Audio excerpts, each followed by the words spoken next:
Mokile koti matata, mokile koti matata, donc presse koti matata. Balobi 2019 Mamba Sika. Ah ben mission Sika, caméraman. Ya Sika, ba chroniqueur ya Sika. Et dire Rémi Wenge toujours en forme. 2019. Site où les amis, site où Sika vous avez information vraie. Sika auto les caractères pour c'est la bâtiment Kambote.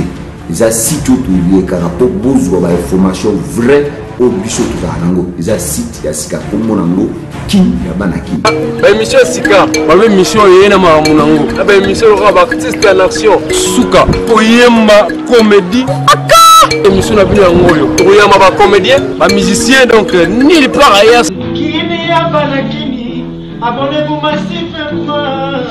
C'est votre émission artiste en action. On va quitter la siège, on va répéter la bino pour nous recevoir la bino. On peut s'abonner massivement pour vous avoir des informations qui toko.